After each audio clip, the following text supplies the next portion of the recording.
नमस्कार दोस्तों, आज हम लोग यूपीएससी सिविल सर्विसेज एग्जामिनेशन 2023 के प्रीलिम्स एग्जामिनेशन के इंडियन पॉलिटी कॉन्स्टिट्यूशन, भारतीय संविधान और राज्य व्यवस्था से जुड़े प्रश्नों पर बातचीत करेंगे और समझने की कोशिश करेंगे कि जो क्वेश्चंस पूछे गए उनका सही आंसर क्या है और उनका एक्सप्लेनेशन, उनकी व्याख्या क्या है। इस बार इंडियन पॉलिटी कॉन्स्टिट्यूशन से 16 सवाल 16 क्वेश्चंस पूछे गए हैं और वो मेरे हिसाब से moderate to average level of difficulty के हैं। यानी क्वेश्चंस उतने ज्यादा कठिन नहीं है जितने ज्यादा ट्रिकी हैं। आपको प्रश्नों में उलझा लेने की क्षमता है। The questions are trying to confuse you in such a manner so that you are not able to identify the correct answer in the multiple choice questions।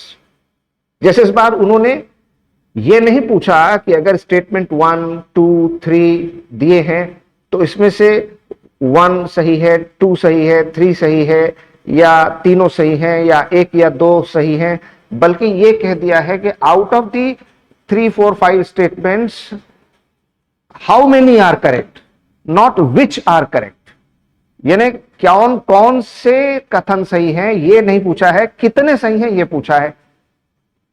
तो कई हमारे स्टूडेंट्स इसमें कंफ्यूजन में आ गए कि उन्होंने सवाल को सही ढंग से समझा नहीं, पढ़ा नहीं और उसको जो प्रॉपर एनालिसिस और अंडरस्टैंडिंग होनी चाहिए थी उसमें थोड़ी गलतियां हो गई। आइए एक एक करके देखते हैं। In essence, what does due process of law be? The principle of natural justice, the procedure established by law, fair application of law and equality before law। यानी कि सारभूत रूप में विधि की सम्यक प्रक्रिया का अभिप्राय क्या है, नैसर्गिक न्याय का सिद्धांत, विधि द्वारा स्थापित पद्धति, विधि की निष्पक्ष प्रयुक्ति और विधि के समक्ष समता। तो इसका आंसर तो क्लियर है, इसमें कहीं कोई इफ एंड बट कोई डाउट नहीं है। Fair application of law, C is the correct answer. जैसा कि आप जानते हैं कि जो ड्यू प्रोसेस ऑफ लॉ है इसको यूएसए में फॉलो किया जाता है। हमारे यहां भारत में प्रोसीडियर एस्टेब्लिश्ड बाय लॉ जैसा ब्रिटेन में था वैसे फॉलो किया जा रहा था, लेकिन अब सुप्रीम कोर्ट के तमाम जजमेंट्स में हम ड्यू प्रोसेस ऑफ लॉ को भी फॉलो कर रहे हैं। तो इसका मतलब होता है फेयर एप्लीकेशन ऑफ लॉ, विधि की निष्पक्ष प्रयुक्ति। Consider the statement, in India, prisons are managed by state governments with their own rules and regulations for the day-to-day administration of prisons। Statement 2, in India, prisons are governed by the Prisons Act 1894, which expressly kept the subject of prisons in the control of provincial governments। यानी दो कथन दिए गए हैं। भारत में दैनंदिन jail प्रशासन के लिए जेलों का अनुरक्षण राज्य सरकारें अपने नियमों और विनियमों से करती हैं, और दूसरा कथन है भारत में जेल का नियंत्रण जेल अधिनियम 1894 द्वारा किया जाता है, जिससे जेल का विषय स्पष्ट रूप से प्रांतीय सरकारों के नियंत्रण में रहा है। अब अगर हम इस स्टेटमेंट की बात करें तो ये दोनों स्टेटमेंट अपने आप में सही हैं, लेकिन statement 2 does not explain statement 1।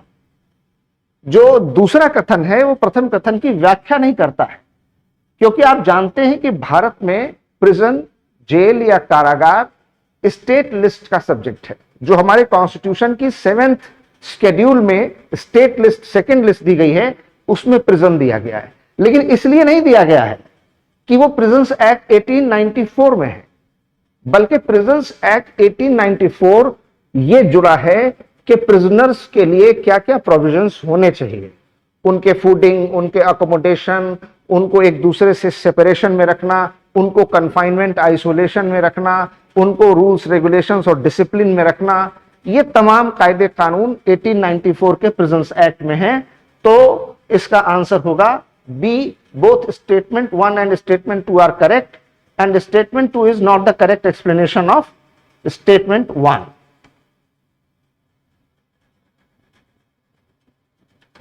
Which one of the following statements best reflects the chief purpose of the constitution of a country? संविधान के मुख्य प्रयोजन को सर्वोत्तम रूप से प्रतिबिंबित करता है। अब अगर आप इसमें जितने भी चॉइसेस आप देखेंगे चारों सही हैं, लेकिन प्रीलिम्स के एग्जाम में हमें सिर्फ करेक्ट आंसर नहीं चुनना है, we have to select the most precise, most accurate and most appropriate answer. हमको सर्वाधिक युक्त, विधि युक्त और सर्वाधिक सटीक उत्तर चुनना है। तो इसका आंसर होगा C, it defines and limits the powers of government. यह सरकार की शक्तियों को परिभाषित और सीमाबद्ध करता है। हालांकि ये चारों भी अपने आप में सही हैं, लेकिन इनमें से कोई एक अगर चुनना हो तो हमको सी चुनना होगा। Is that very clear? In India, which one of the following constitutional amendments was widely believed to be enacted to overcome the judicial interpretations of the fundamental rights? Bharat में निम्नलिखित में से किस संविधान संशोधन के लिए व्यापक रूप से माना गया है कि उसे मूल अधिकारों की न्यायिक व्याख्या को अधिभूत करने के लिए अधिनियमित किया गया? तो अगर आप देखें तो first amendment, 42nd amendment, 44th amendment, 86th amendment, यानी पहला संशोधन, 42वां, 44वां और 86वां, इन सब में कहीं ना कहीं कुछ ना कुछ फंडामेंटल राइट से जुड़े प्रोविजन किए गए हैं। मिसाल के तौर पर अगर आप पहला संशोधन इसकी बात करें तो Champakam Dorairajan versus state of Madras 1951, इस फैसले के बाद फर्स्ट कॉन्स्टिट्यूशनल अमेंडमेंट 1951 आया था और उसमें आर्टिकल 15 और आर्टिकल 19 से जुड़े जो फंडामेंटल राइट्स हैं वो अफेक्टेड थे। सरकार ने जमींदारी एबॉलिशन और लैंड रिफॉर्म्स एक्ट पास किया था, जमींदारी उन्मूलन और भूमि सुधार कानून, और फर्स्ट अमेंडमेंट से एक नया शेड्यूल 9th जोड़ा गया और दो नए आर्टिकल 31A और 31B जोड़े गए और उसमें बहुत सारी पावर्स कॉन्स्टिट्यूशन में जो फंडामेंटल राइट्स के बारे में, राइट टू प्रॉपर्टी वगैरह के बारे में थी, उनको चेंज किया गया। लेकिन इन चारों में से अगर किसी एक को चुनना हो तो 42nd अमेंडमेंट इसका सबसे सही आंसर होगा, which is also known as the mini constitution of India, which gave the immense amount of authority to the parliament to change anything or everything in the constitution, including preamble and fundamental rights. इस संशोधन ने सरकार को वो सारे अधिकार संसद को प्रदान कर दिए कि वो कोई भी कानून बना सकती है, संविधान में संशोधन कर सकती है, प्रस्तावना और मौलिक अधिकारों में बदलाव कर सकती है। अगर आपको याद हो तो एक केशवानंद भारती जजमेंट, केशवानंद भारती जजमेंट में जो कि 24 अप्रैल 1973 को आया था और इसमें 13 जजेस कॉन्स्टिट्यूशनल बेंच थी। 13 जजेस की कॉन्स्टिट्यूशनल बेंच ने, संवैधानिक पीठ ने एक बहुत महत्वपूर्ण फैसला 7:6 के रेशियो से दिया था, जिसमें मेजॉरिटी व्यू 7 जजेस का और एक जज कम पड़ रहे थे, माइनॉरिटी व्यू 6 जजेस का था, डिसेंट ओपिनियन 6 जजेस की थी, एक एक्स्ट्रा मेजॉरिटी 7 को मिली और डॉक्ट्रिन ऑफ बेसिक स्ट्रक्चर इसका सिद्धांत सामने रखा गया, बुनियादी ढांचे का सिद्धांत। और इस तरह से बुनियादी ढांचे का सिद्धांत आया 24 अप्रैल 1973 के केशवानंद भारती निर्णय में, और उसके बाद 42nd अमेंडमेंट आया 1976 में, जिसमें बहुत सारे प्रोविजंस फंडामेंटल राइट्स से जुड़े हुए जो जुडिशरी के इंटरप्रिटेशंस थे, जो न्यायपालिका की व्याख्या थी, उसको बदल दिया गया। तो इसलिए सबसे सही आंसर, क्लोजेस्ट आंसर है B, 42nd amendment. Consider the following organisations bodies in India, the national commission for backward classes, यानी निम्नलिखित संगठनों पर विचार कीजिए। ये जो संगठन के नाम दिए गए हैं, इनमें से कौन कौन से कॉन्स्टिट्यूशनल कमीशन है, ये पूछा गया है। कॉन्स्टिट्यूशनल बॉडीज है, संवैधानिक संस्थाएं। संवैधानिक संस्थाएं किसे कहते हैं? कॉन्स्टिट्यूशनल बॉडीज उन्हें कहते हैं जिनका कॉन्स्टिट्यूशन में ही प्रोविजन दिया गया हो, संविधान में ही प्रावधान किया गया हो। तो under article 338 national human rights commission नहीं है, नेशनल लॉ कमीशन, ये नेशनल ह्यूमन राइट्स कमीशन एक स्टैट्यूटरी बॉडी है, संवैधानिक संस्था है जो national human rights commission act से बनी है। नेशनल लॉ कमीशन ये सरकार के नोटिफिकेशन से बनाया जाता है।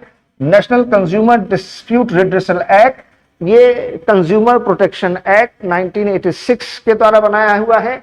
तो केवल एक national commission for backward classes, राष्ट्रीय पिछड़ा वर्ग आयोग, एक यही आपका सही उत्तर है, जो कि आर्टिकल 338 में और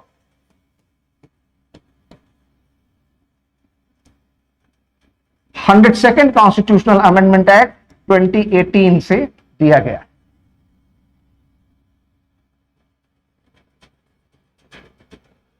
इसमें 3 स्टेटमेंट्स हैं। If the election of the president of India is declared void by the supreme court of India, all acts done by him, her in the performance of duties of his, her office of president before the date of decision becomes invalid. It is wrong. Election for the post of the president of India can be postponed on the ground that some legislative assemblies have been dissolved and elections are yet to take place. It is also wrong. When a bill is presented to the president of India, the constitution prescribes time limits within which she has to declare her assent. It is also wrong. How many of the statements are correct? तो इसका answer होगा none, D, कोई भी नहीं। यानी कि अगर भारत सरकार में राष्ट्रपति को संसद में महाभियोग की प्रक्रिया से हटाया जाता है तो उसके पहले जो भी काम उन्होंने किए हैं वो वैलिड बने रहेंगे।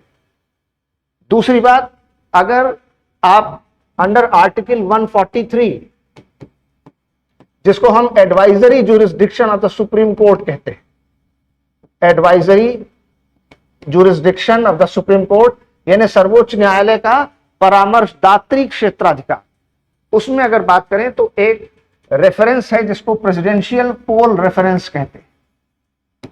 प्रेसिडेंशियल पोल रेफरेंस यानी कि राष्ट्रपति चुनाव संदर्भ, और राष्ट्रपति चुनाव संदर्भ में सर्वोच्च न्यायालय ने बहुत स्पष्ट कर दिया है कि अगर किन्हीं भी 2, 3, 4, 5 स्टेट असेंबलीज मौजूदा वक्त में नहीं है, डिसॉल्व चल रही है, और प्रेसिडेंट का इलेक्शन नोटिफाइड है, शेड्यूल्ड है, टाइम पर उसका इलेक्शन होना है, क्योंकि यह संवैधानिक बाध्यता है, इट इज कॉन्स्टिट्यूशनली बाइंडिंग कि प्रेसिडेंट के 5 साल का कार्यकाल खत्म होने के पहले, before the expiry of the term of 5 years of the president, new president must be elected.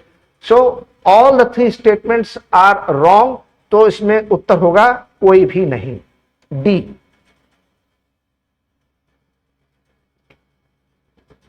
Now, when the Lok Sabha transmits finance bill to the Rajya Sabha, it can amend or reject the bill. Correct. When the Lok Sabha transmits money bill to the Rajya Sabha, it cannot amend or reject the bill. It can only make recommendations. Correct. In the case of disagreement between the Lok Sabha and the Rajya Sabha, there is no joint sitting for money bill, but a joint sitting becomes necessary for finance bill. Correct. So how many of the above statements are correct? All the 3.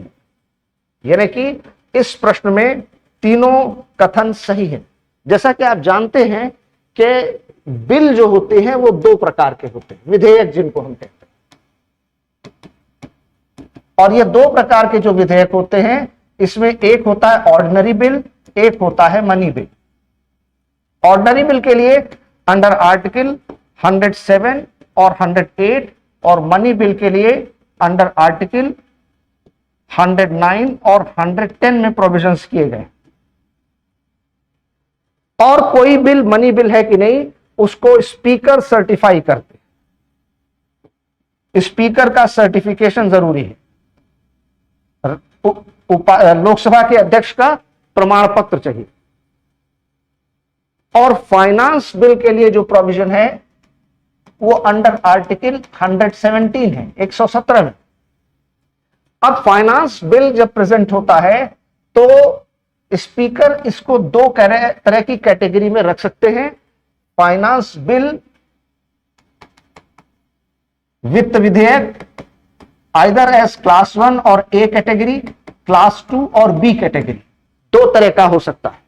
अगर speaker ने certify दे दिया, certification दे दिया, प्रमाणित कर दिया कि यह वित्त विधेयक फाइनेंस बिल ए कैटेगरी का है, क्लास 1 कैटेगरी है तो उसे मनी बिल की तरह ट्रीट किया जाएगा। और अगर कह दिया कि ये वित्त विधेयक फाइनेंस बिल बी कैटेगरी का है, यानी कि सेकंड क्लास में आता है, तो उसे ऑर्डिनरी बिल की तरह ट्रीट किया जाएगा। और आपको पता है कि मैंने ऑर्डिनरी बिल और फाइनेंस बिल और मनी बिल के बारे में आपको टैबुलेशन से क्लास में सारे एक तालिका बनाकर अंतर समझाया था, और यह कहा था कि अगर ऑर्डिनरी बिल पेश होगा और 6 महीने तक राज्यसभा या लोकसभा किसी से पास हो जाता है और दूसरा सदन उसको पास नहीं करता, तो डेडलॉक की सिचुएशन होती है। डेडलॉक की सिचुएशन में प्रेसिडेंट दोनों सेशन की ज्वाइंट मीटिंग, दोनों हाउस की ज्वाइंट मीटिंग बुलाते। लेकिन मनी बिल के बारे में ऐसा कोई प्रोविजन नहीं है, क्योंकि मनी बिल लोकसभा में पास होने के बाद जब राज्यसभा के पास जाता है तो राज्यसभा के पास केवल और केवल इतना अधिकार है कि वो अपनी कुछ रिकमेंडेशंस लोकसभा को दे सकती है। लोकसभा उसे मान भी सकती है, नहीं भी मान सकती है, और 14 दिन के अंदर अगर राज्यसभा ने उसे पास नहीं किया तो राज्यसभा से मनी बिल को अपने आप पास मान लिया जाएगा। और इसलिए उसमें ज्वाइंट सेशन का, ज्वाइंट मीटिंग का या डेडलॉक होने का कोई क्वेश्चन ही नहीं होता है। इसलिए आपका उत्तर होगा all the 3।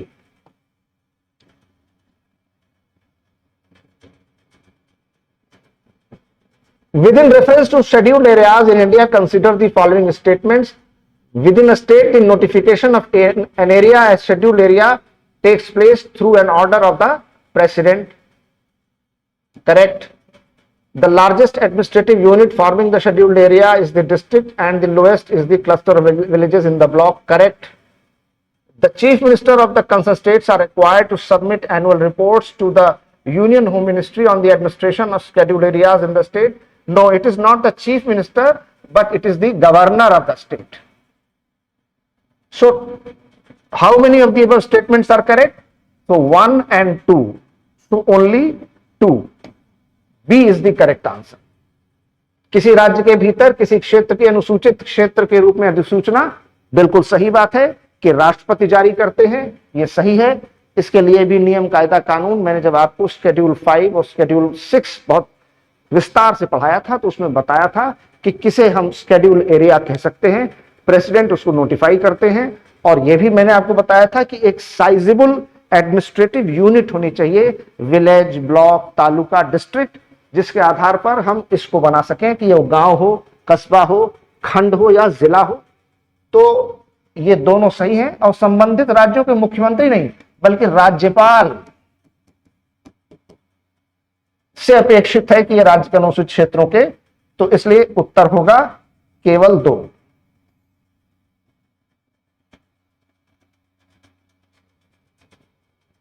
The Supreme Court of India has held in some judgments that the reservation policies made under Article 16(4) of the Constitution of India would be limited by Article 335 for maintenance of efficiency of administration. Correct. Article 335 of the Constitution of India defines the term efficiency of administration. This is incorrect.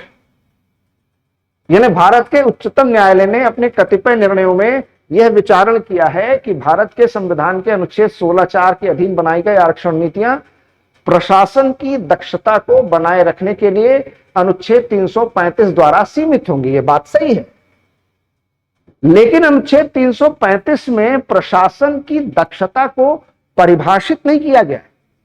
Under article 335 efficiency of administration is not defined. It is only mentioned that reservation should not compromise the efficiency of administration.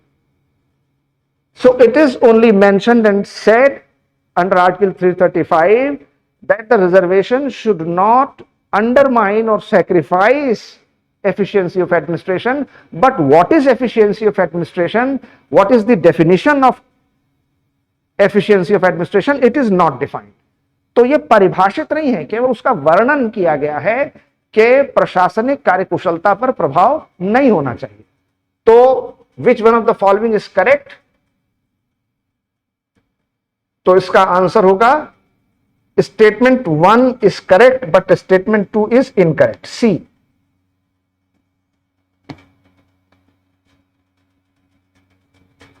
By which one of the following acts was the Governor General of Bengal designated as the Governor General of India? ये बहुत clear question है, इसको अगर आप जानते हैं, आपने पढ़ा है, आपको याद है, तो ये क्लियर है, आप कर लेंगे। और जब मैंने अभी पिछले कुछ समय पहले history of constitutional development in India आपको जनरल स्टडीज के क्लास में पढ़ाया था, तो उसमें साफ साफ बताया था कि द चार्टर एक्ट ऑफ 1833 के जो सैलिएंट फीचर्स थे उसमें एक ये भी था कि जो गवर्नर जनरल ऑफ बंगाल था उसे गवर्नर जनरल ऑफ इंडिया ये डेजिग्नेशन, ये पदनाम दिया गया। और लॉर्ड विलियम बेंटिंग पहले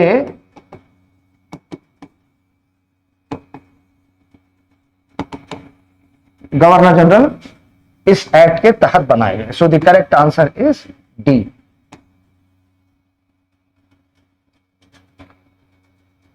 According to the Constitution of India, the central government has a duty to protect states from internal disturbances.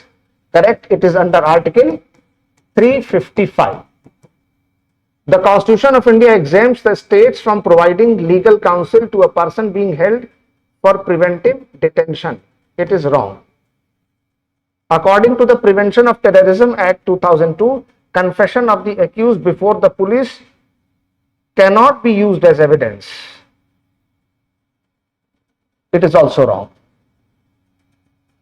So the correct answer is only one, A. यह भारत के संविधान के अनुसार केंद्र सरकार का एक दायित्व है कि वह राज्यों को आंतरिक विक्षोभों से बचाए।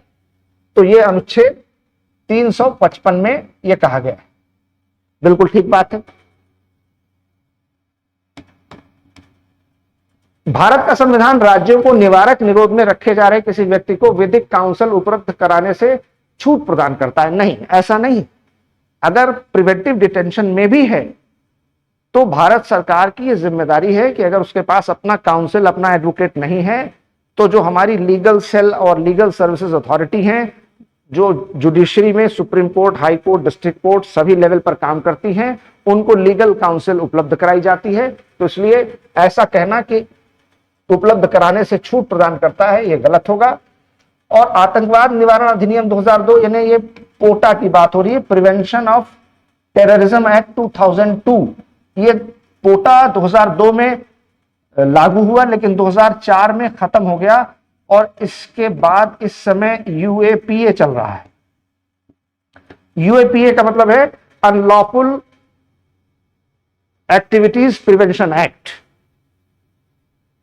लेकिन यूएपीए के बारे में नहीं, यह पूछा गया है 2002 के पोटा के बारे में।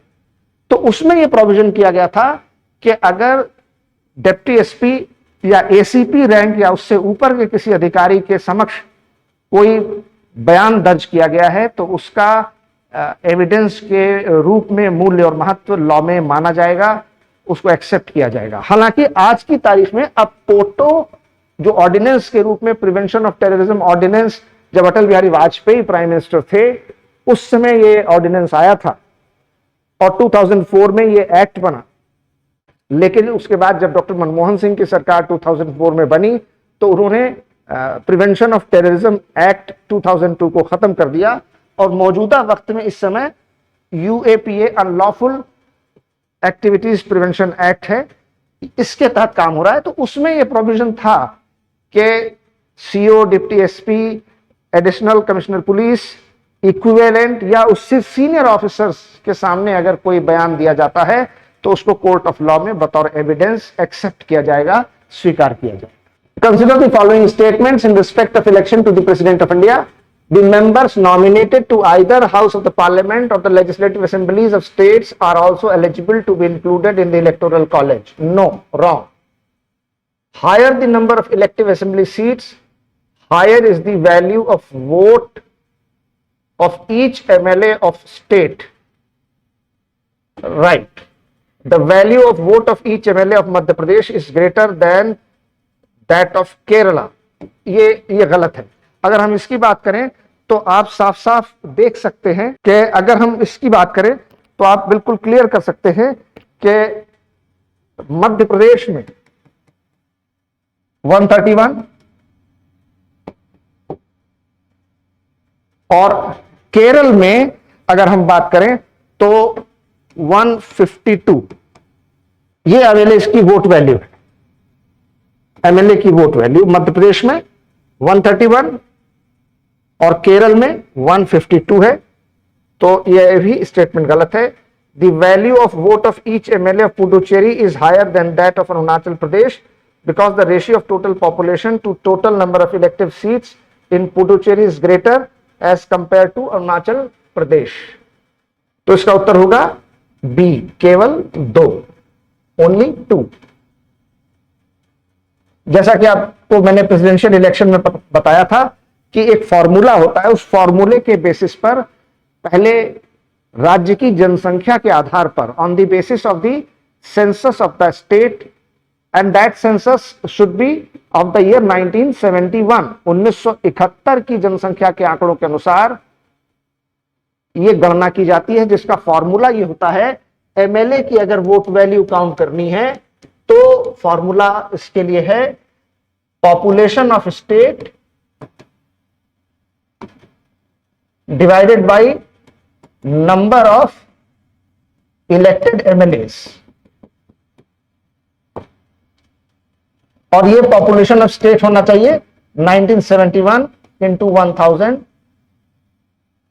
इस फॉर्मूले के बेसिस पर पहले एमएलए और फिर एमएलए के बाद एमपी की वोट वैल्यू निकाली जाती है। उसका भी एक फॉर्मूला है sum total of the vote value of all the MLAs of the country divided by number of elected MPs, यानी कि सभी राज्यों के विधायकों के मतों का कुल योग बटे सभी निर्वाचित सांसदों की संख्या। तो इस तरीके से अगर आप देखें तो आप क्लियर हो जाएंगे कि पुडुचेरी में 16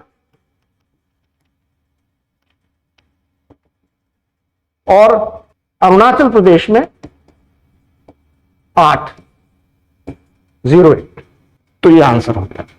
कंसिडर द फॉलोइंग स्टेटमेंट्स, इसी तरीके से फिर देखना है। One of the standard sizes of the national flag of India is 600 millimeter into 400 millimeter. Wrong.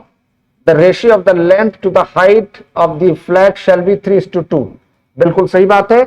ये भी आपको क्लास में मैंने बताया है, बल्कि जब मैं नेशनल एम्बलम्स और आपको ये बताता हूं कि हमारे देश के जो नेशनल एम्बलम्स हैं उनके बारे में आपको पता होना चाहिए, तो मैंने बताया कि हमारा जो राष्ट्रीय ध्वज है ये 3:2 के ऑप्शन के अनुपात में होना चाहिए, यानी कि जो लंबाई है वो 3 और चौड़ाई 2 के अनुपात में होनी चाहिए। और इसमें फिर ये 3 रंग होते हैं, ये सारी चीजें आपको मैंने बताई थी। तो इसमें आंसर होगा statement 1 is correct but statement 2 is incorrect, B.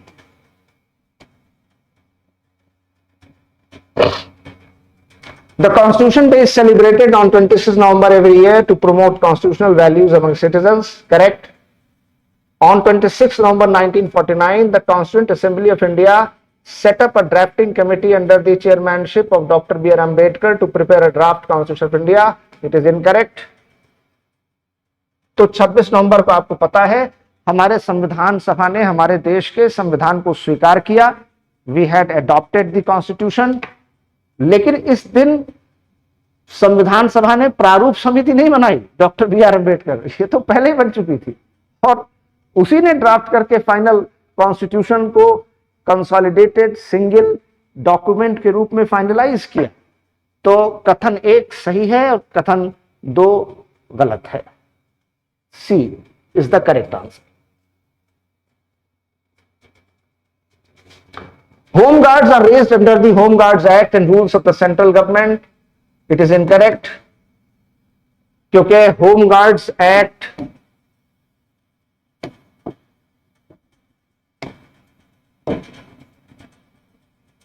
it is related to state and union territories and there are different rules also.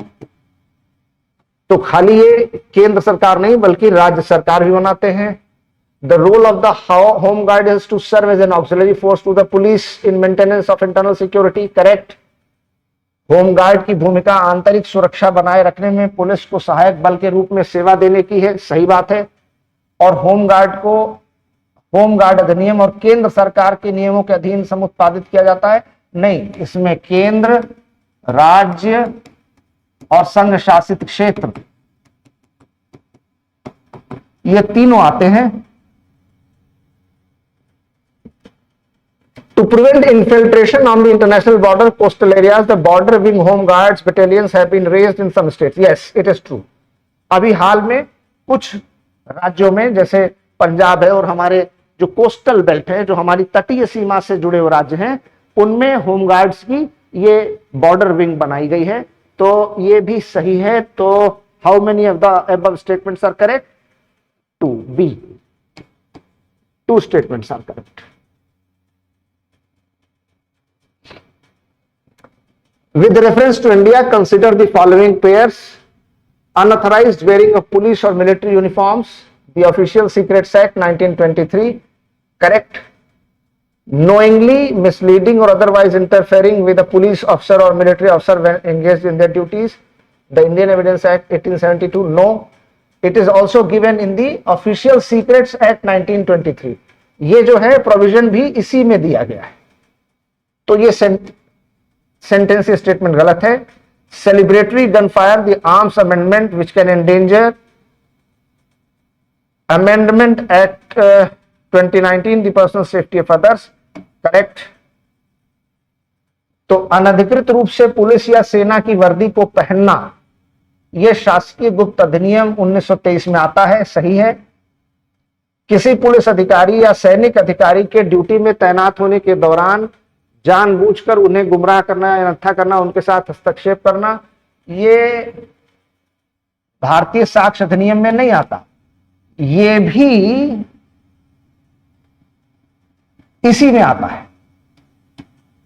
तो ये गलत है। और ये स्टेटमेंट, ये कथन भी सही है। तो बी।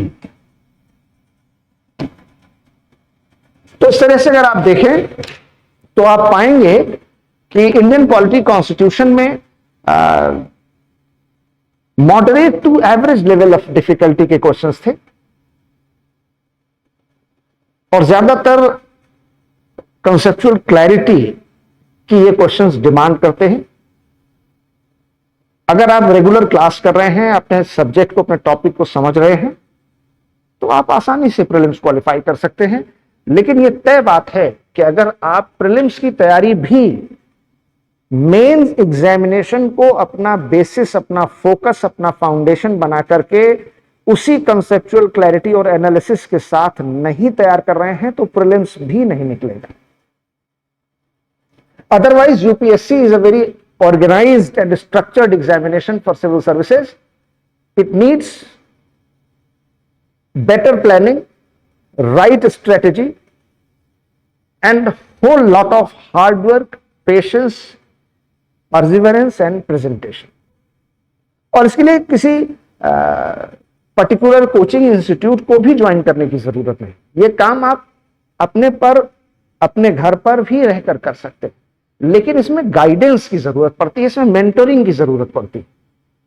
क्योंकि जो कुछ हमारे यूनिवर्सिटी, कॉलेजेस, एजुकेशन सिस्टम में आपने ग्रेजुएशन, पोस्ट ग्रेजुएशन तक पढ़ा है, जो अब तक आपका पैटर्न ऑफ एग्जामिनेशन रहा है, अब तक जो सवाल पूछने का एग्जामिनेशन में, होम एग्जाम में, यूनिवर्सिटीज, कॉलेजेस में, स्कूल्स में तरीका रहा है, उसमें जिस तरीके से आपके पास कुछ डिफाइंड किताबें होती हैं, उनमें से कुछ क्लास नोट्स में आपको जो टीचर्स क्लास में पढ़ाते हैं, उसके बेसिस पर आप जो भी आंसर में A copy, B copy, C copy, D copy भरते चले जाते हैं। यहां ऐसा नहीं। यूपीएससी के एग्जाम में आपके पास वर्ड लिमिट है, टाइम लिमिट है, और इसलिए मैं बार बार कहता हूं कि आप यूनिवर्सिटी, कॉलेज, स्कूल लेवल पर चाहे बहुत जीनियस स्टूडेंट हो, इंटेलिजेंट हो, टॉपर हो, 95 to 90%, 80%, 100% नंबर ला रहे हो, या कोई स्टूडेंट बस बिलो एवरेज है, किसी तरह से पास हो रहा है, लेकिन बाद में उसने अच्छे तरीके से मेहनत किया और साल 2 साल कठोर तप, तपस्या, परिश्रम, with hard work, lot of dedication, undivided attention, we have observed that the student gets success, those who work hard. So your intelligence will not pay you unless until there is diligence, there is hard. तो वो आपको एक सही guidance मिले, एक सही direction मिले, वो आपके घर में आपके माँ बाप, आपके माता पिता, आपके गुरुजन, आपके शिक्षक, आपके बड़े भाई बहन, आपके आस पड़ोस, आपके टीचर्स, कोई भी हो सकते हैं। लेकिन हां, वो जो भी आपको गाइडेंस देने वाले हों, वो आपके फैमिली मेंबर्स हों, आपके टीचर्स हों, आपके अक्वेंटेंसेस हों, गाइडेंस वही दे सकते हैं जो सिविल सर्विसेज एग्जामिनेशन के प्रोसेस से लगातार जुड़े हैं। अगर किसी ने आज से 10 साल 15 साल पहले यूपीएससी क्वालिफाई किया और वो आईएएस है भी प्रॉपर, और आज 15 साल की सर्विस के बाद वो कमिश्नर रैंक पर है, तो जरूरी नहीं कि आज के बदले हुए सिलेबस के हिसाब से, पैटर्न में जो चेंजेस आए हैं उसके हिसाब से, जिस तरीके से क्वेश्चन आंसर पूछे जा रहे हैं उसके हिसाब से वो आपको गाइड कर पाए। पर इसलिए आपको एक प्रोफेशनल गाइडेंस की जरूरत होती है जो आप खुद से भी कर सकते हैं। So all my good wishes, best of luck to you. Don't get disheartened. If you find yourself little bit lagging in UPSC CSC Prelims 2023, keep working hard, keep walking unless and until you achieve your goal. Stop not till you achieve your goal. आप जब तक अपने लक्ष्य को प्राप्त न कर रहे हैं, अपने उद्देश्य की प्राप्ति के लिए लगातार प्रयास करते रहें। इन्हीं शुभकामनाओं के साथ धन्यवाद।